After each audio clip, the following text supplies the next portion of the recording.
Welcome to Cerulean Arts Collective Virtual Tour and Talk for our current exhibition, which features the work of Laurence Bach, Rapp, Monica Kane, John James Pron, and Carol Taylor-Kearney. So we are recording this for posterity, so you'll be able to watch it after the fact. And the show itself is up through July 30th, so I encourage you to come and see it if you can. And what we're going to do is walk through the gallery and visit each artist show.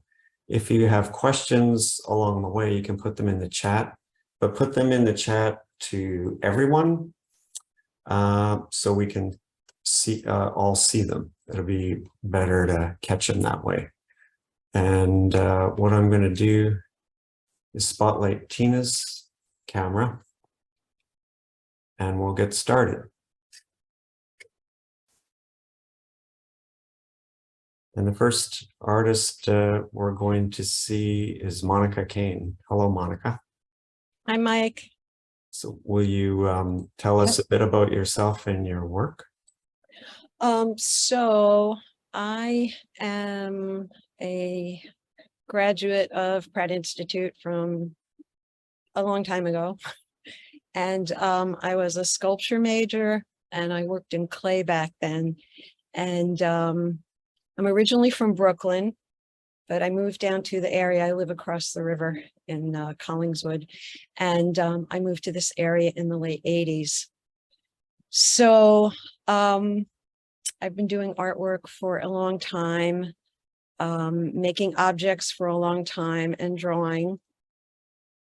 And as of late, like the past 10, 11 years, I have really focused on boat imagery and not really working from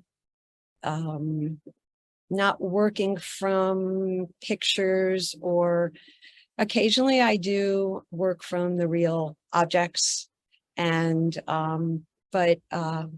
this is what I've been doing for like the past 10, 11 years with some figure work. I don't have any figure work in the show. And this past year, I really focused on doing metal work and working welding. I mostly use MIG welder, and I do some brazing, which is done with oxyacetylene torch, and you use either brass or copper.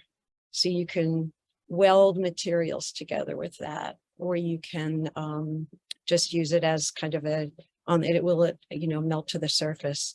And I also, in some of these, so the two-dimensional pieces here have a metal leaf called composition leaf on them, as well as their watercolor and ink. I've also been drawing with ink for quite a while as well.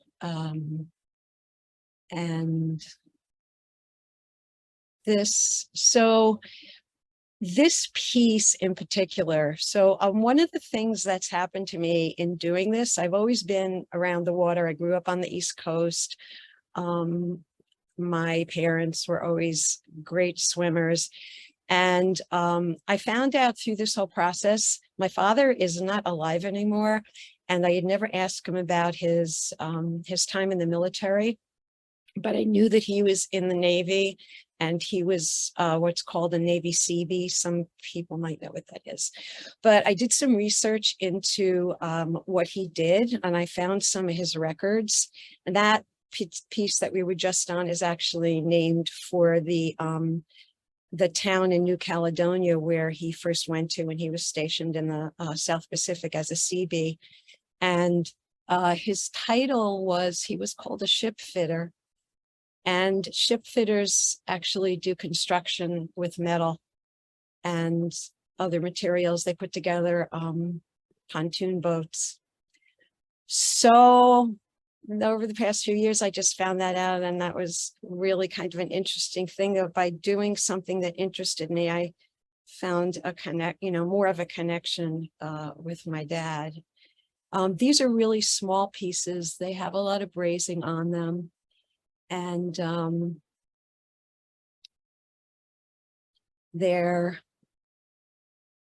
somebody also told me, 'cause another thing that comes up about this was when I was making these, and I did all my welding at the Pennsylvania Academy this past year, but there's also this this collection of small Irish boats having nothing to do with anything that I've done. Actually, it's one boat. It's called the Broider Hoard, and there's a small solid gold boat. So that was something I got connected to.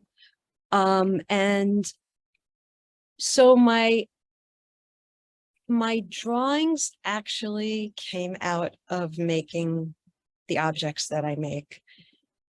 And I'm just thinking as we go along, if there's anything that was influenced by photographs or by actually, yeah, it's mostly from the objects that I made.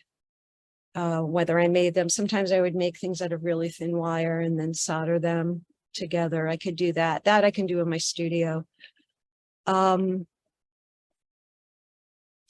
And these pieces evolved over probably a period of 5 years, where I made the vessels first. And then, so doing things kind of like in an assemblage manner, which these are, I mean, I guess all these pieces are assembled. I made the vessel shapes and vessels, boats.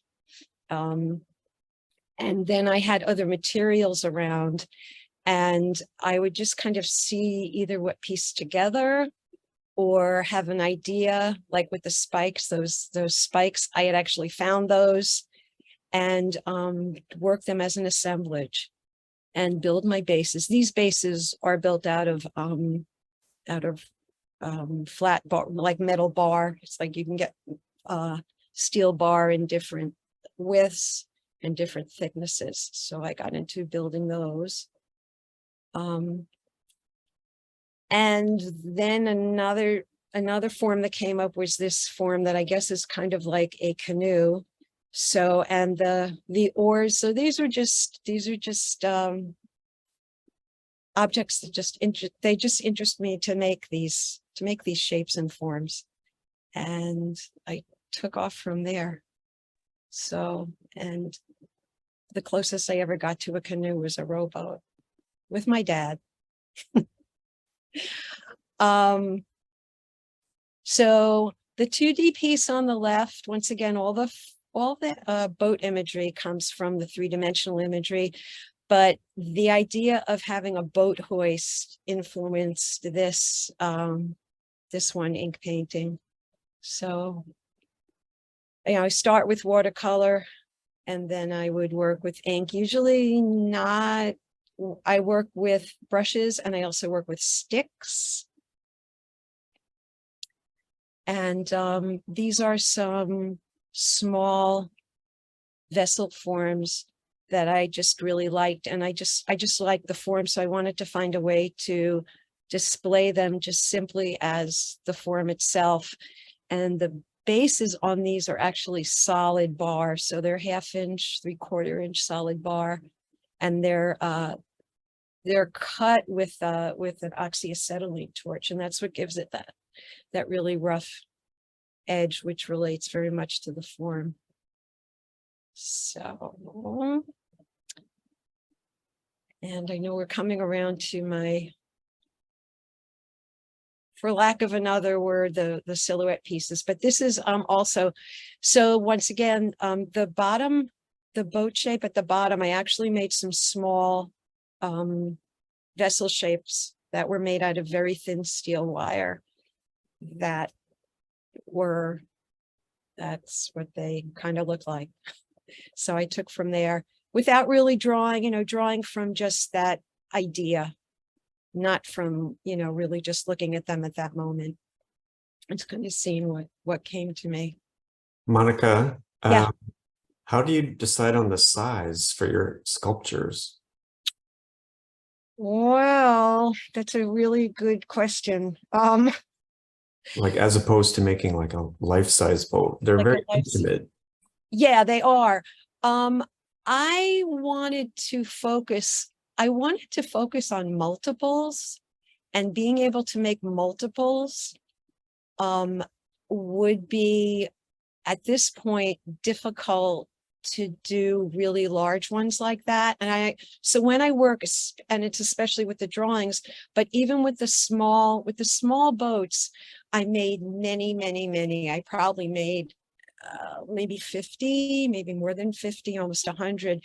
And it's like a way of me working through different visual ideas. Does that make sense? Yes. And so doing them smaller gave me that ability to do that. It doesn't mean, and this is from a sculpture, not in the show, but it's a sculpture I have in my studio that's larger than the ones that are here. So, but that's kind of where it comes to now. I also think it makes it does make it intimate and makes it very accessible to people. It's something that can be held. Right. You can, really get into, but it's just, I guess in my process of working through lots of different ideas, being able to do that. And so I just call these like the silhouette images. And so in the process of making the boats, the first step that I do is I take sheet metal and I cut it with a tool called a plasma cutter. And you get these really rough edges. And then what happens when you cut out the shape that you want, there's a sheet left over. And in that sheet, there's other imagery. And I started discovering that like a few years ago, or I started focusing on that. I saw something, and actually it was the figure piece, but that's that figure is the first one that I looked at and went, oh. So I started getting into looking for what was left after I cut the shape for the boats or whatever other shapes I was cutting. And these developed. And then I started just assembling pieces, like the little sailboat piece is that, where there was it might have been the start of a very small boat shape. And then, but then I had other scraps that I worked with and just welded those together. So it was like, I don't know how to explain that, but it's like, working on one thing and just kind of noticing what I'm doing and noticing the materials that came out of the material itself. So, yeah, so that's it. And when you paint and draw with ink, what does it give you after the sculpture? Or are you doing them after the sculpture, before, or both? Yeah, well, actually, all the two-dimensional work came after the sculpture, and then it kind of takes, in the two-dimensional work kind of takes off on its own, as so it wouldn't be like one sculpture for then a drawing. It would just be like multiples. And I did have this, I did some really large drawings. They were in my show last year. So sometimes I just, you just have to make the space really big. I just need to work on a big surface. And it's also very, very immediate. The drawings are very immediate, where I do the backgrounds, I do the washes, and then, work with the ink, kind of like maybe a sumi artist would work with, but not with, say, particular brush strokes. So yeah, so the drawings all came out of the objects, and I'm just thinking it's like my insect drawings all came out of the objects of the insects. So yeah. They really inspire me. I guess kind of I have created this little world that I just kind of go back into. It's my little playground. Is anybody allowed to ask questions? Well, I just, in spite of the medium, ink and metal, there's a kind of a weightlessness about this. There's a kind of an airiness about this. And I was wondering, Monica, if that, because I'm thinking about some of your earlier works too, where it kind of defies gravity. Is that how you chose to handle the material, or did the material lend itself to that in the first place? I think that, yeah, that's a great question, Mary Ellen. I'm like, wow. You know, because I think that's what I do. And whatever materials I'm working in have that, you know, like right? Like I could,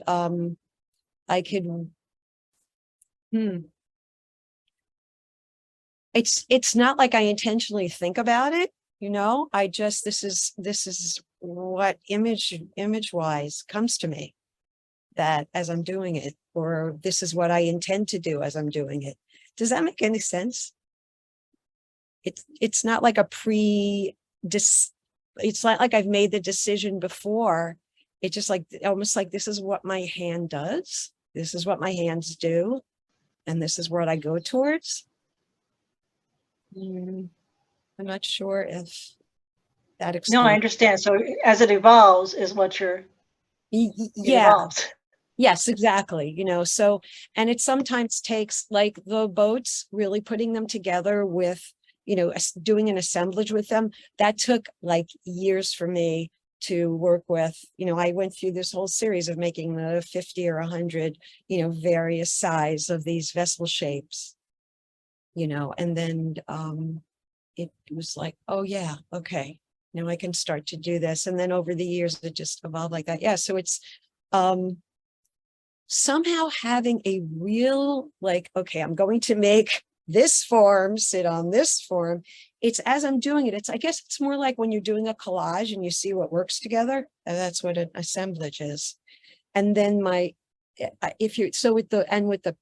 the drawings, paintings, that is just that just seems like what my hand does, or what I do when I put color on paper. And when I go to ink, when I work with ink, you know, and as I've been doing it, I discovered certain things that can happen. Like, you know, when I use more water, less water, different, you know, ways of using the brush or a stick or whatever I'm using. So, yeah. Well, So, thank you, Monica. thank you, Mike. Thank you, Mary Ellen. All right, next we come to Karen Rapp. Hello, Karen. Hi, everybody. Thanks for coming. Will you tell us a bit about yourself and your work? Well, this is my 4th show with Cerulean, and what you're going to see tonight is a variety of pieces that were made with different processes, materials, and styles, because that's pretty much who I am.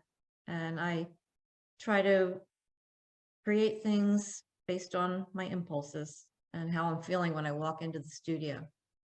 So this particular painting is,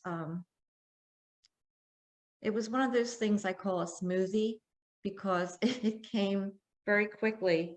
It was an experience I had with some friends at Kane State Park, where the waterfalls are. And I just love the way the light from the water and the light from the sky created this very moving visual image. And this is another one of my oil paintings. I call this Still Life for a Friend, because my dear friend Tilda Mann, who has passed away and was a person who she was one of my studio mates, painters. She left behind an unfinished painting, and I have it in the corner that I see every day when I walk in. So I was painting a still life one day, and when I was finished, my other painting partner said to me, "Oh my gosh, I think you were inspired by Tilda's painting," because there were some, like, particularly some forms that were Tilda had used in her painting. So it's a still life. Just her life still lives in my heart, for sure. The next one is a drawing, kind of unusual on black paper with a white pen, colored pencil, and watercolor. The title is Marlise's Cactus, Funky Cactus, something like that. Anyway, it was the woman who gave me this weird cactus. But that style of drawing is, for me, it's like a respite. It's quiet. It's not as vigorous as oil paintings, and I need that variety in my work. I need that physical change. Around the corner. And by the way, this installation is absolutely beautiful the way Tina and Mike have put it together. I just love it. The first one is a quick watercolor sketch from a place I love in North Carolina, Ocracoke. Just sets the scene for the mystery that happens when you are in a place that you don't usually reside. This is a charcoal painting, a charcoal drawing of, and it's a little more tight than I would work, but I felt that I needed to get that feeling of her being exhausted, falling asleep on the stair. Although this particular drawing started out as a painting, which I had a very difficult time making it work. So I put the painting aside and grabbed some paper, and this came, and I particularly liked the way that I needed to use some white charcoal, and it gave it this this movement that I particularly enjoyed. Sort of mysterious. There's a cat in her arm.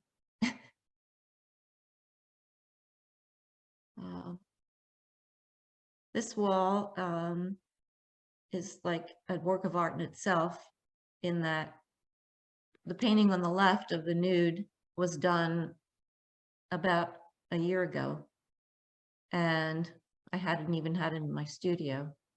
But the colors that I used in this one are very similar to the colors that I used in the other one on the other side. This is almost like a self-portrait to me of my younger self, with the world behind me and my small apartment. You know, when I was alone and I couldn't afford much.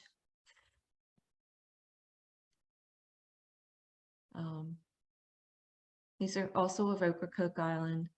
The place I stayed looked out onto the Sound, and it was a magical place. And it just, I used to pull my kayak out there, and in the early morning, and hang out with the birds behind all of this. There was the Sound.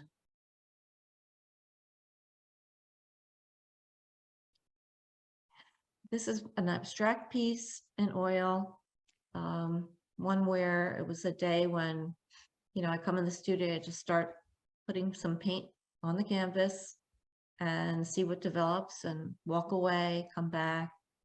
I'm getting better at walking away instead of staying with something too long. That's a thing that you have to be conscious of. I do, at least. And this figure appeared. I think she's moving toward the light.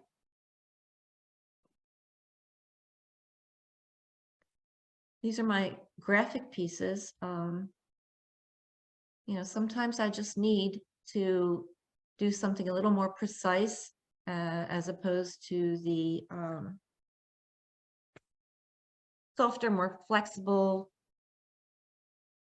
way that you work with your hands with painting.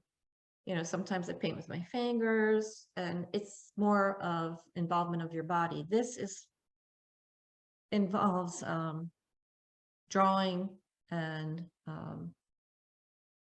the method that I used was to enlarge a drawing and then go in and use copies of that drawing in order to find the right colors that I wanted to use.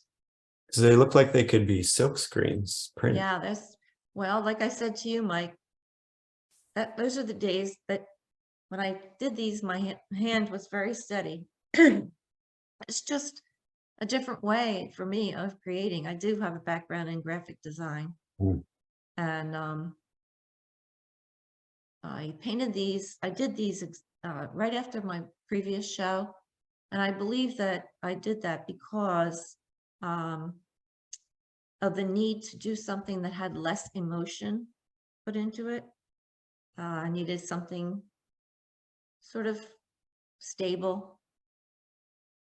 Can you tell us about the motif of the girl and the cat? The girls and the cats. Yeah. Okay. Oh. Yes. Quite a large cat. Yeah. They are all the same model.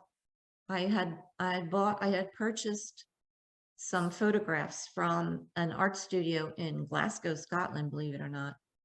And this particular model, all the different poses just struck me as, wonderful.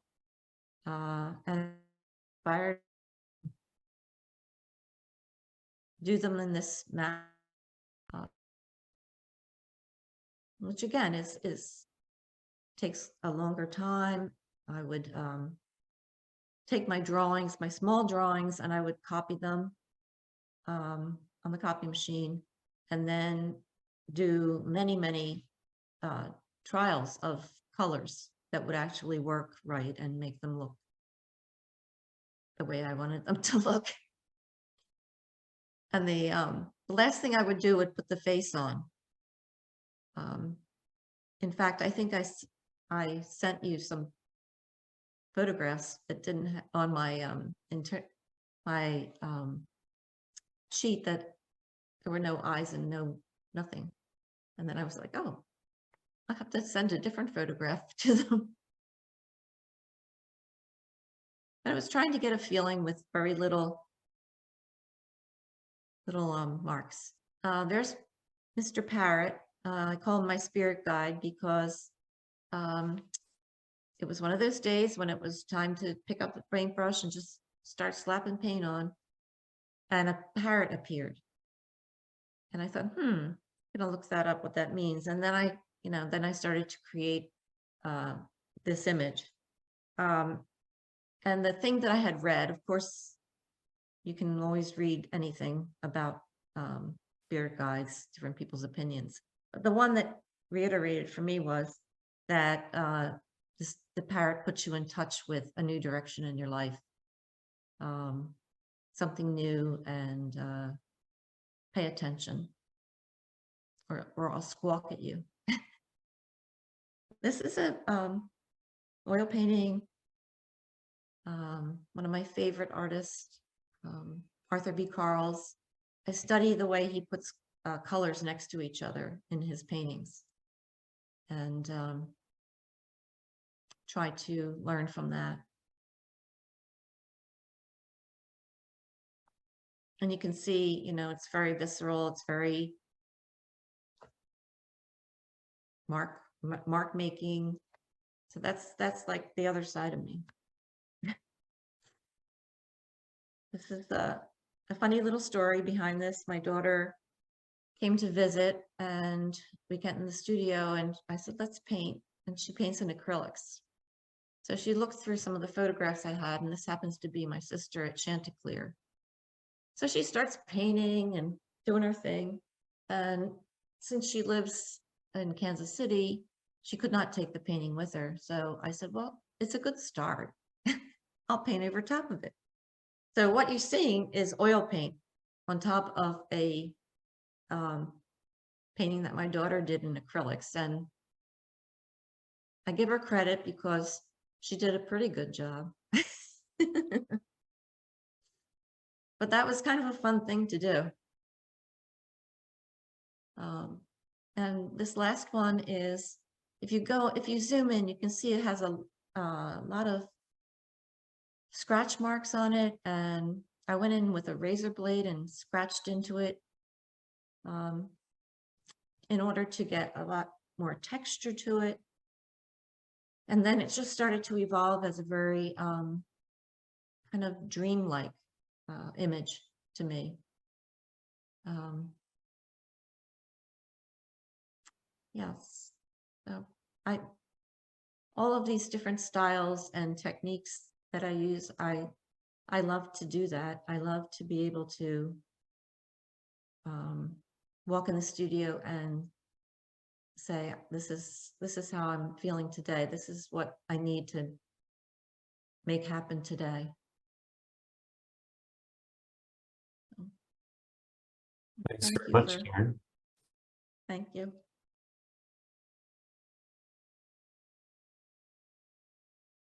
And next we come to Laurence Bach. Hello, Larry. How are you? Good, thanks, Mike. Greetings to everybody. So will you tell us a bit about yourself and your work here? Sure.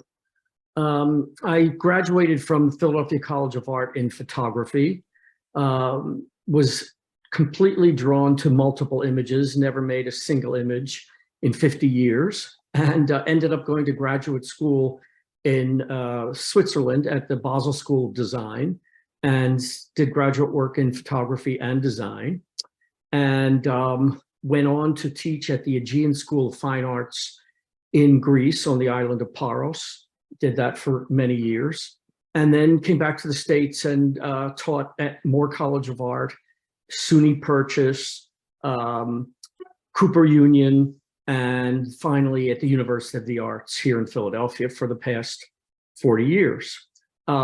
So my background was both in design and in photography, and this is yet the most recent collection of objects. I feel like as artists, we have collections. And so I have a collection of dried leaves, and I have a collection of green leaves and pottery from Greece, and all different piles of stuff that I've accumulated.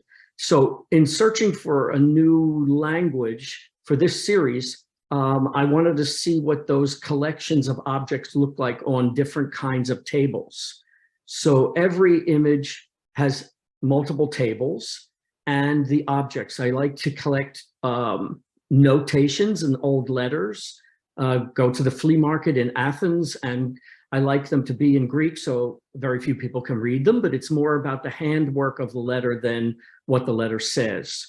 And so this series grows out of the one before it, which was a number of midnight. Again, the black backgrounds, things seem to sing against the black background. I love the shapes. Each object is individually photographed, and then through the magic of Photoshop, I layer them and can change their size, can change their opacity, can change their scale. Everything that you can do in the magic of Photoshop is pretty endless and wonderful. So that's been my tool of choice since I walked out of the dark room and never went back in again. And my teaching was both in design and as a Photoshop master.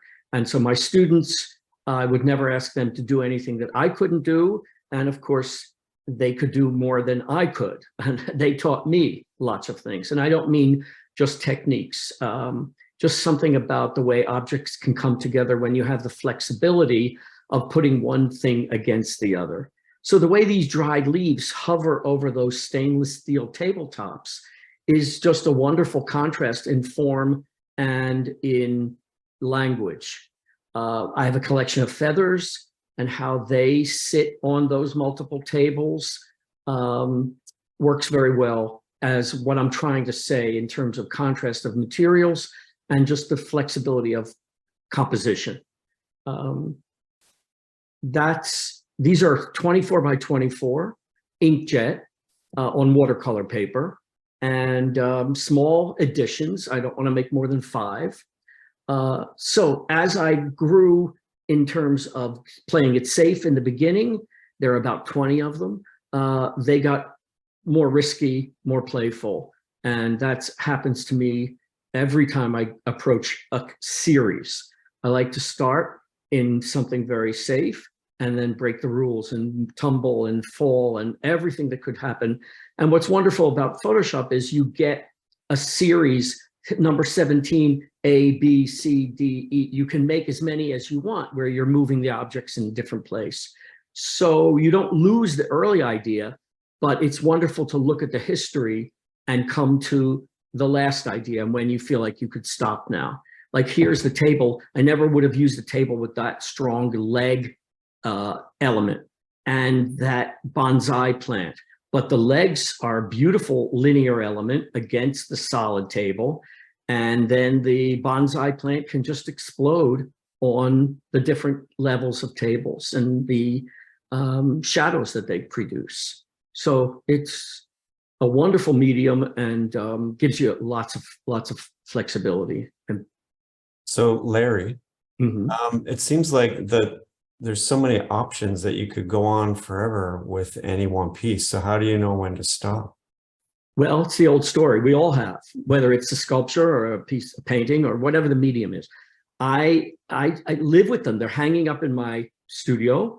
I look at them, get an idea to move something, change something, replace it. And, you know, at some point you have to take it away from yourself so that you don't just spend endless time on the same image. So I'm pretty good over the years. I've been making these making images for 50 years. And I think I can figure out now when it's time to let it go. Of course, as I look at these now, I can think of a half a dozen other things I would do to change them, but that's another story. So you print proofs along the way to... Yes, I make a sketch print in a small scale, but my printer only does 13 by 19. So I make a little 13 by 19 and try a bunch of those. And then when I feel like I'm ready to invest in a 24 by 24, I take it to, I was printing at the University of the Arts as professor emeritus. I could use the printer. And now I go to Blick, if you can believe it. They have a wonderful printing press. You pick the paper. One of my students happens to work there. So we do test prints and then we work towards the final print. But like anything else, it's hard to let go.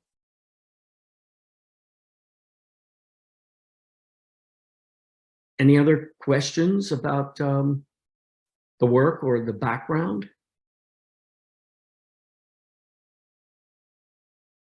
I love these marble tabletops. All the years I lived in Greece, I used to go to the marble quarry and pick up scraps that were left over from the things that the marble quarry carvers did. And I had bags of marble and I always played with these shapes and threw them out of scale. This is from a shell collection, just playing with the shells and the marble as tables, just came to life. Little bit of color. I'm not big on color photography. When Polaroid invented film and paper, immediate imagery for 8x10 cameras, they sent me to Greece to make a series of color photographs. And it really threw me because I was a black and white photographer up till then. And I would paint some things red, or I just had a rough time incorporating color. Now, of course, I see the world in color. And it's a pleasure to work with these in focus, out of focus elements of color as I draw them. So people say, oh, I didn't know you could draw. I didn't know you could. No, I can't draw. These are all photographic images. And that throws people sometimes that they look more like printmaking, which is whatever the label is okay with me. But they seem less photographic than traditional photography.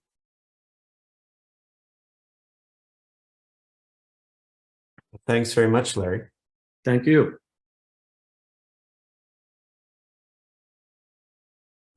And next we come to Carol Taylor-Kearney. Hello, Carol. Hello, Michael and Tina. So will you tell us a little bit about yourself and your show? For the most part, the work that I've previously shown at Cerulean Arts was mixed media. For this particular body of work, I decided to go to my great love, which is painting.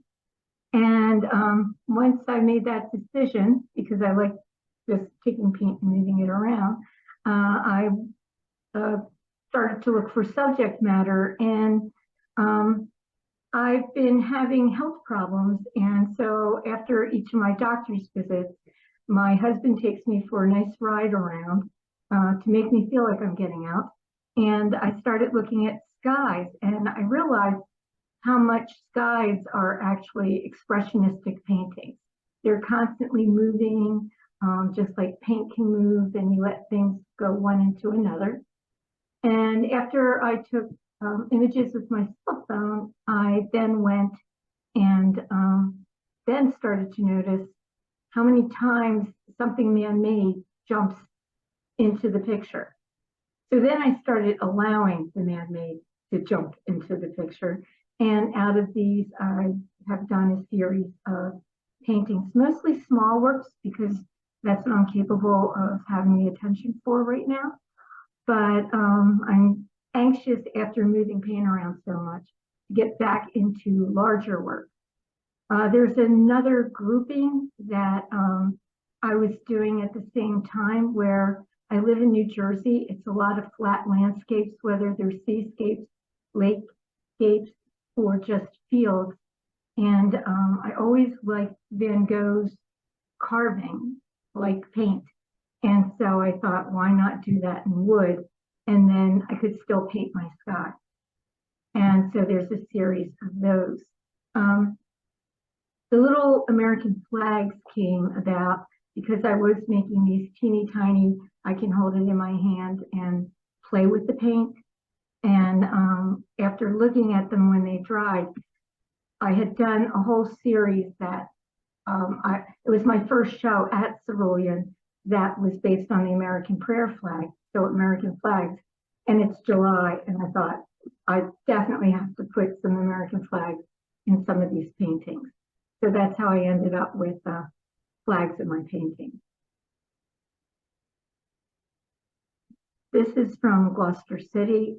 One of the things I have been doing with this series is I started with an underpainting that is not necessarily the thing that you notice or you see in the finished painting. This one was all done in raw sienna, and then other paint was added to it.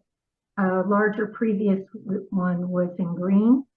This one, the underpainting is all in orange, and you can see where the cadmium orange starts to come through. Why are you doing that? Changing the colors?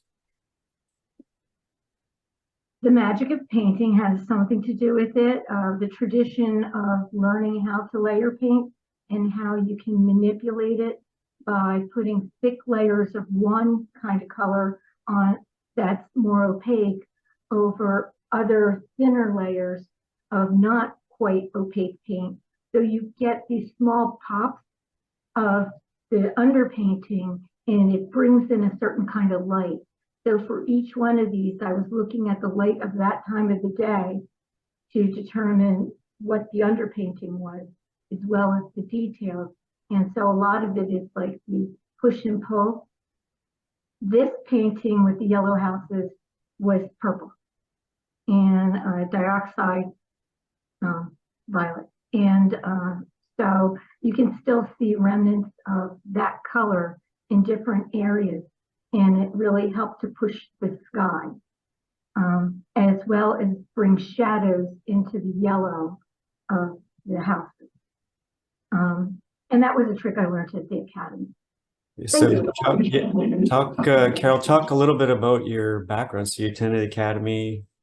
And... Right, I attended the Academy for my at Rowan University. I studied with two artists, Joseph Tischler, who came from the Academy, and Dan Chard, who was the landscape painter. Joseph is a figurative painter. And so I started to learn some of those skills there, but it was, pushing towards the academy and studying with people like Sidney Goodman, Bruce Samuelson, Yvonne Jacquette, who did a whole series on skies. And so once I started doing this, I started looking. She was going to have a show in New York that I was looking forward to going to. And Catherine Bradford, all of whom are fabulous painters who taught me quite a bit. So Academy's a good place. Thumbs up. I also worked at the Academy for a little while, as did Michael. And that's how I met him. Yes. Mm-hmm. Now I'm trying to remember what color was under this. This one might have just been a gray, which is a more traditional underpainting type color to use. When you first learn, you generally learn to use earth tones and gray as an underpainting, and then build from there. And with all these paintings, as you go around the sides, the image continues all the way around. And then these pieces are all carved wood panel with the skies painted on top. And this comes from my interest in the picture plane. I work a lot on windows, so you go behind the picture plane for that. And then I build other stuff on top. For these, I decided that the area that's closest to you is carved into the wood. And then the skies in other areas are on top of the wood, on top, they're not carved in. And so how do you make something that's built into the picture plane seem like it's the thing that's coming at you? And a lot of that's done with color and just what our expectations are. Plus, like I said, I really like this whole idea of texture. I made John buy me a great big giant board just to give you a warning for future shows. Mm. Yeah, you know, I can't to stay this small. It starts to make me Mhm. feel. Maybe he'll cut it up for you. No, I have to give you something that's a challenge to hang. Because he'll have to move it. That's always the, and you have to frame it, which you know is always the thing that you have to keep in mind. But yeah, you know, I don't necessarily worry too much about moving. No, You've already had those crates. not concerned with those details. Yeah, just a little bit. I find if I can push it around in the studio, then it can go almost anywhere. This one I liked because of the reflective quality of the sky and the bottom. This one, I just tried to keep on following the same up and down movement, even in how the sun at that time was appearing in the sky. You know, I think this one is one of those that show a lot of different change.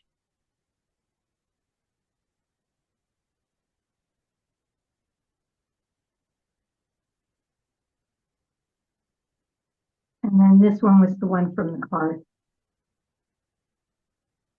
And the little shapes that are hard to make out at the bottom right, that's been carved and filled with wood chips to kind of make it look like a sandcastle. I spend a lot of time building sandcastles on everywhere in my life on the seashore. And I particularly like the sky at night when you're down the shore.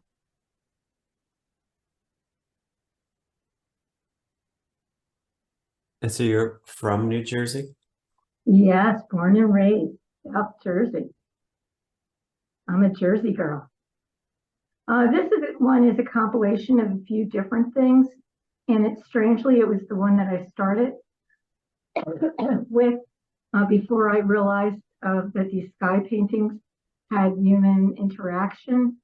And so after I had done the sky in the field, I went back and I'm feeling very huddled into myself right now. So I gave myself a little, and the viewer, a little space to huddle into, a little habitat.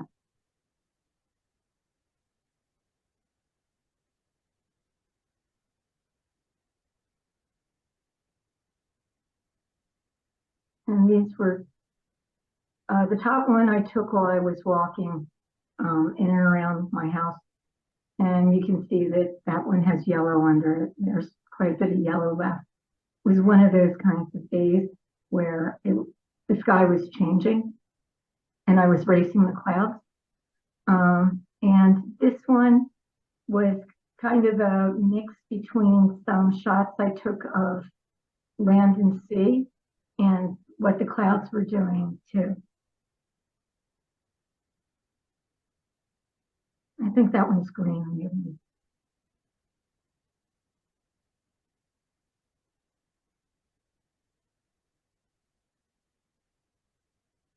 This is a tree that's across from my house that they just recently took down.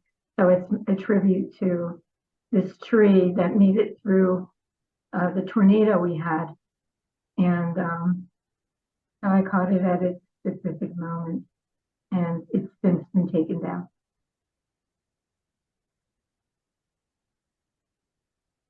And I miss it because it gave a lot of shade.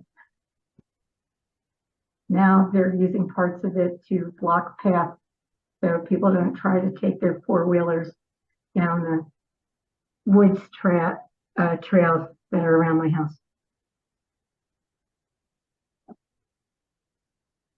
The top one is basically, it was a beautiful night sky, and I just think that people should have a purple painting. I don't know why, but it shows off the yellow glow that you can get from the moon without making the sky either black or the other trick that artists usually do is blue. But, you know, it's a passionate kind of thing. And I was glad you paired these two together because this was a really interesting sky that was moving as storms were leaving, and it was also at sunset.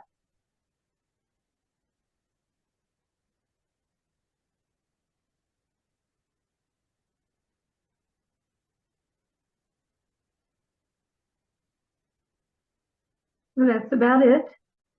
And thanks for a great show. Well, thank you. And I look forward to the next one. Yes. Where I hope I have big stuff again. Yes, indeed. But maybe. And next we come to John James Pron. Hello, John. Hello, Michael. First of all, I want to thank you and Tina for really designing and building and creating such beautiful gallery spaces. And secondly, for really the wonderful hanging of not only of my work, but I'm in very illustrious company, looking at Monica's and Karen's and Laurence's and Carol's. It's a spectacular show of 5 very different people. I'm John James Pron. I have been newly admitted to Cerulean last year. I'm a Philadelphian. I was born and raised and entirely educated in this city from first grade through graduate school. Lived in many different neighborhoods, living now in Elkins Park, which is really 5 minutes past the city limits, but I'm still a Philadelphian. And I've worked my whole life professionally, you know, in the city itself. I'm an architect. I specialize in the adaptive reuse of older hotels, meaning, you know, identify their uniqueness, look at their regional character. What is the soul of the building that is so essential to it having a, you know, wonderful identity, and change where it needs to change to meet the standards of hotel global chains today. And for decades, I taught architectural history, which is my love of the past. And I also taught contemporary design studios, which is focusing on the future at Temple's Tyler School of Art and Architecture, North Philadelphia, and also the Rome campus. And all 3 things are very much embedded in me. One is my Philadelphia identity. I love Philadelphia. I worry about Philadelphia. Secondly, the architecture of the past, which is really a passion that consumes me, and planning the architecture of the future, which has got to be different from the past, and they've got to find a way to coexist. And also to design for the future, you have to be able to critically analyze what's going on in the present. So one thing I think that is unique to the art of architecture, and pretty much as I taught it to my Temple students, is that there is an ethic, there is a moral commitment, beyond your own ego, to use your skills to solve problems. We always call them design problems, problems of people, problems of clients, problems of communities, problems of cities, really of the globe. Having a studio on, a high-rise floor at Temple, it was always with the students, look out the window, look at North Philadelphia, look at Center City, look toward the rivers. This is your challenge. This is what you've got to use your talents to help solve.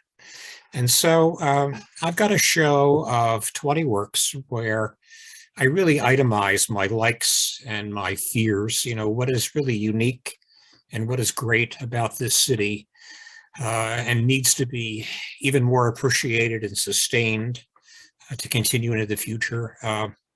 But also, what are some of the very serious problems to be solved? And for many of them, I have no easy answer. We can wish people do in the city, but there are serious problems going on. Sometimes I think I have solutions. I am an architect, so I will propose, I will draw, and put it down. So the technique that I use is one of collage, and I tend to juxtapose opposites. I very much like cities where the old buildings and the new buildings are side by side. I like communities where there are different kinds of people at different ages having different activities, a community anchored in its diversity. For many years, we lived in a 1910 older house, beautifully, intact, and we furnished it with modern furniture. Having a new house, we fill it with antiques and collectibles from many different countries and cultures, but it always seems to be this juxtaposition of old and new. I may juxtapose old black and white photos and prints against my colorful Prismacolor renderings, my architectural interventions. I'm not digital. This is literally cut and paste, meaning scissors and X-Acto knives and glue or spray mount. I still use, these funny little wooden sticks that I think young people don't really recognize, but they're called pencils. I still have all of my pencils in many different colors. And my works tend to be small. These images are 12 by 12. They are all black framed and black matted, much like a camera obscura, you might say, to really focus you. I really want to pull you in up close. My drawings, my collages are full of a lot of details and a lot of information. There are surprises in there if you really get close to look at things. There are playful games that I play. There are snarky comments that I make. So look closely and see what you can find. I have 10 themes in the 20 pictures. I have a lot that I could explain about each one of them, but it can't possibly happen here. If you really want to kind of find out the ideas behind the decisions in the images, you're welcome to go to my website, which is www.johnjamespron.com, where everything is fully written out. Architects, we have to talk. We have to explain our work. We have to justify what we're doing. We have to excite people. We have to calm people's fears. So we have to talk. So there's a lot of text that you can't get in these few minutes. My themes, there's 10 of them.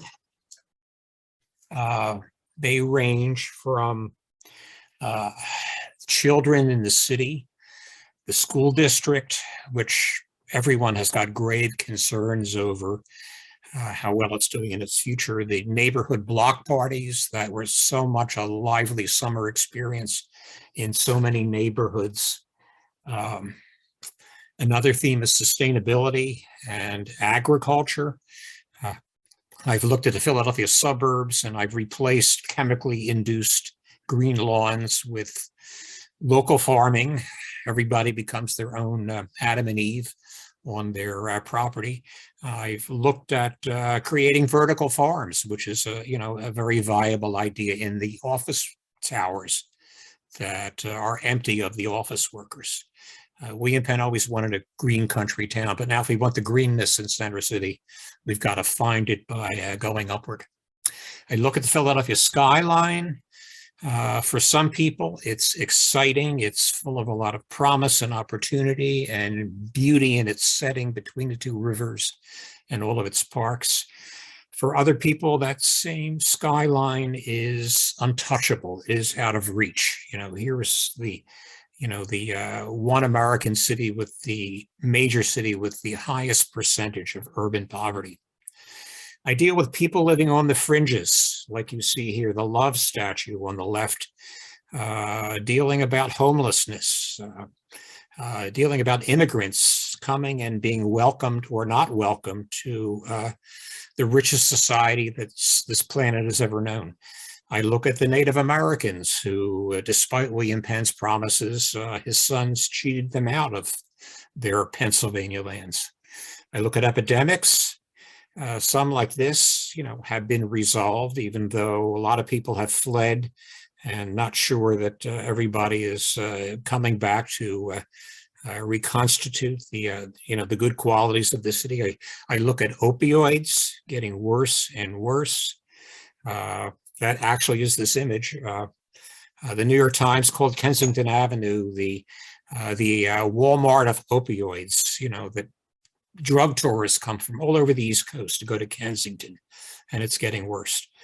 I deal with gun violence, and all these things are backed up with the statistics that I've written to justify, what I am drawing. I look at good streets. I like how telephone poles are personalized by the people who live in the neighborhood. I love the graffiti that I see on blank walls. I'd much prefer good graffiti over an empty wall. I look at the bad streets of Philadelphia as well. I look at the wheelies and the ATVs and the donuts that terrorize traffic at night, and suggest that if you can't fight them, maybe you should join them. Maybe, make it a marketing event, give awards in City Hall courtyard. And of course, this is just bitter sarcasm. I look at the things that divide us, like abortion, divide us as a city, as a community, as a nation. I looked at the crack in the Liberty Bell. The Liberty Bell is a wonderful symbol of democracy, but that crack, it's obviously not a perfect symbol, and it seems like it's getting worse. It seems like our democracy is really getting threatened. I look at the things that could pull us together. I did a proposal for a cemetery playground in Queen Village, an old Black cemetery that had been abandoned for over 100 years, now a playground. Do you kick the kids out in order to access the graves, or can they coexist like they have in other cultures where important personages are buried in the aisles of cathedrals and such? Life and death can be together. It may not be a choice, that you can both coexist respectfully. I looked at a new reservation at Penn Treaty Park as a community center for the Lenni Lenape. And of course, Penn Treaty Park has got to change its name. And I looked at the site of the destroyed oil refinery, which is 1,600 acres in Southwest Philadelphia, proposing the city to make it another warehouse district. I propose a park along the river, an orchard, and you can grow fruit trees, can bear fruit incontaminated. So obviously you can't grow carrots and turnips and things like that. Topped by a wind farm, topped by solar panels, so we can have it all together, and it would benefit everyone. I deal with global warming, the Schuylkill River running amok, and it's going to continue that way. And everybody remembers the Vine Street Canal. And Philadelphia's river wards along the Delaware River. The Delaware is tidal, the oceans are rising, and it's just going to get worse unless we do something, hopefully creatively. So in the end, this is activist architectural art. I don't build anymore. I'm retired from teaching. I just have my art. But even so, I have my values, I have my ethics, I have my ability to express my feelings in drawings.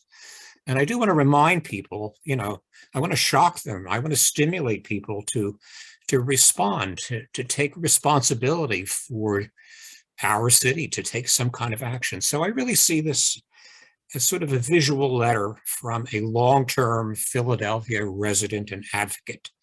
And it's not like a letter to the editor, but it's a letter to the next mayor, whether it be Sherelle or whether it be David.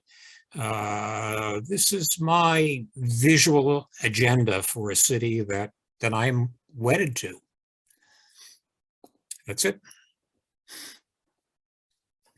Thank you, John. We will call it here. And like I said, the show is up through July 30th. Thanks again for coming. Thank you, Mike and Tina. You have a great night. Take care. Thank you all. Thank you. Thanks, everyone. Bye now. Thank you.